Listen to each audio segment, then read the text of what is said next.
అందరికీ నమస్కారం. ఓం శ్రీ మాత్రే నమః. అశ్విని దేవతలు తిరిగే ఈ 24 నిమిషాల్లో ఈ చిన్న మంత్రం చదివి మీరు ఏది కోరుకుంటే అది తప్పకుండా జరిగి తీరుతుంది. శ్రీ గురుభ్యో నమః. శ్రీ మాత్రే నమః. నిత్య జీవితంలో అందరూ కూడా ఎన్నో కోరికలు కోరుకుంటూ ఉంటారు. నాకు ఇది కావాలి, అది కావాలి అనుకుంటూ ఉంటారు. ఎన్నో సమస్యలు ఉన్నాయి, అవన్నీ పోవాలనుకుంటూ ఉంటారు. అయితే అసలు కోరికలు ఏ సమయంలో కోరుకోవాలి, సమస్యలు పోవాలని ఎప్పుడు అనుకోవాలి, ఏ సమయంలో కోరికలు కోరుకుంటే మీ కోరికలు నెరవేరుతాయి, మీ సమస్యలన్నీ తొలగిపోతాయి, ఇప్పుడు మనం తెలుసుకుందాం. మన పురాణాల ప్రకారం తదాస్తు దేవతలు ఎవరు, వారు ఏ సమయంలో తిరుగుతారు? అశ్విని దేవతలే తదాస్తు దేవతలు. వీరు సూర్యుని కుమారులు. తదా అంటే అప్రకారంగా, అస్తు అంటే జరగాల్సిందే అని అర్థం. మనిషి ఏదైనా అనరాని మాటను పదే పదే అంటే తదాస్తు దేవతలు వెంటనే తదాస్తు అంటారు. ఇలా తదాస్తు అనే వారినే తదాస్తు దేవతలు అని అంటారు. సూర్యుని భార్య అయిన సంధ్యాదేవి సూర్యుని వేడిని భరించలేక గుర్రం రూపాన్ని దాల్చి గురుదేశం వెళ్తుంది. గుర్రం రూపంలో ఉన్న సంధ్యాదేవిని చూసి సూర్యుడు కూడా గుర్రం రూపాన్ని దాల్చి సంధ్యాదేవి దగ్గరకు వెళ్తాడు. ఇలా వీరిద్దరి కలయిక వల్ల పుట్టిన వారే అశ్విని కుమారులు. వీరినే తదాస్తు దేవతలని, దేవతా వైద్యులని అంటారు. అశ్విని దేవతలు ఎప్పుడూ ఒక బంగారు రథం మీద ప్రయాణం చేస్తూ ఉంటారు. వీరు ఎంతో వేగంగా ప్రయాణిస్తూ ఉంటారు. వీరు ప్రయాణించే మార్గంలో తదాస్తు అనుకుంటూ వేద మంత్రాలను జపిస్తూ ఉంటారు. యజ్ఞాలు యాగాలు జరిగే చోట వీరు ఎక్కువగా సంచరిస్తూ ఉంటారు. అశ్విని దేవతలు చేతిలో ఒక బెత్తం పట్టుకొని ఎక్కడ యజ్ఞయాగాదులు జరుగుతూ ఉంటాయో అక్కడికొచ్చి యజ్ఞయాగాదుల సమీపంలో ఉన్న పూజా ద్రవ్యాలు, వాటికి సంబంధించినటువంటి వస్తువులు, అక్కడ యజ్ఞం చేసేవాళ్ళు వాళ్ళందరినీ ఒక బెత్తంతో తాకి వెళ్తూ ఉంటారు. దానివల్ల యజ్ఞయాగాదులు చేసినప్పుడు విశేషమైన ప్రయోజనం కలిగి సకల శుభాలు కలుగుతాయి. ఇతరుల మంచి కోరుకునేవారు ఎవరైనా తదాస్తు అంటే అది ఖచ్చితంగా జరుగుతుందట. అశ్విని కుమారులు ఒక చేత్తో ఆయుర్వేద గ్రంథాన్ని, మరో చేత్తో అభయహస్తాన్ని చూపిస్తూ తిరుగుతూ ఉంటారు. మన గురించి మనం ఏదైనా అనుకుంటే తదాస్తు దేవతలు వెంటనే తదాస్తు అంటారని, వారు ఎక్కువగా సంధ్యా సమయంలో అంటే సాయంత్రం సమయంలో తిరుగుతూ ఉంటారని నమ్ముతుంటారు. అందుకే ఎప్పుడైనా అనారోగ్య సమస్యలు వచ్చినా అశ్విని దేవతలకి సంబంధించిన మంత్రజపం చేస్తే అనారోగ్య సమస్యల నుంచి బయటపడవచ్చు. అయితే అశ్విని దేవతలు ప్రతిరోజు కూడా ఒక ప్రత్యేకమైన సమయంలో భూలోకానికి వచ్చి భూలోకంలో అన్ని చోట్ల తిరుగుతూ ఉంటారు.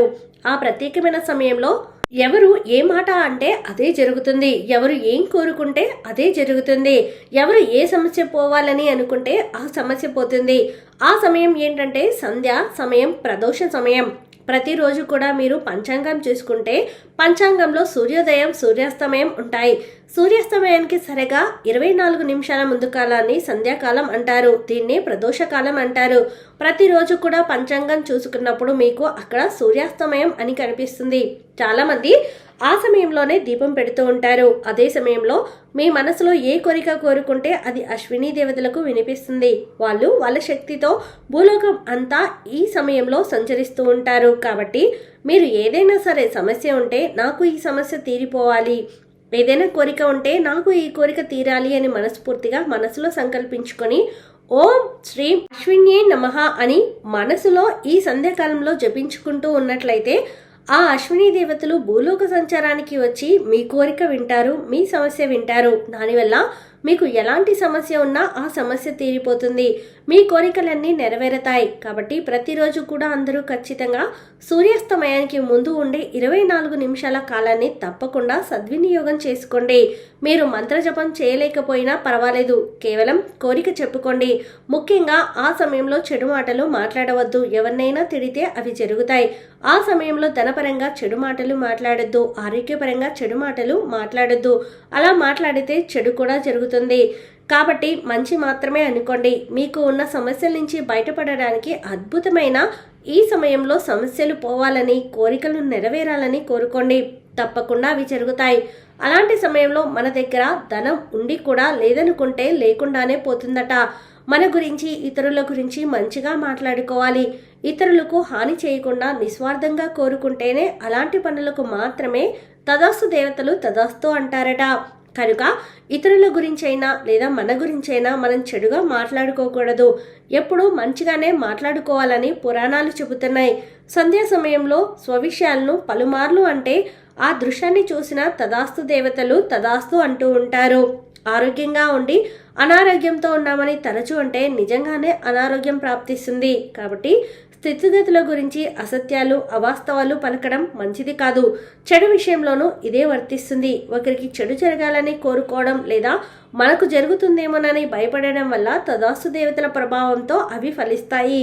చూశారు కదా, మీరు కూడా మీ కోరికలు నెరవేరడం కోసము సంధ్యా సమయం అంటే సూర్యాస్తమయానికి కరెక్ట్గా 24 నిమిషాల ముందు మీ కోరికని చెప్పుకుంటూ పూజ చేసుకోండి. దీనివల్ల తదాస్తు దేవతలు తదాస్తు అని మీ కోరికలు నెరవేరుతాయి. ఈ వీడియో మీకు నచ్చితే ప్లీజ్ లైక్ చేయండి. మరికొంతమందికి వీడియోని షేర్ చేయండి. ఫస్ట్ టైం ఛానల్ని చూసిన వారు సబ్స్క్రైబ్ చేసుకొని పక్కనే ఉన్నటువంటి బెల్ ఐకాన్ని క్లిక్ చేయండి. సర్వే జనా సుఖినో భవంతు.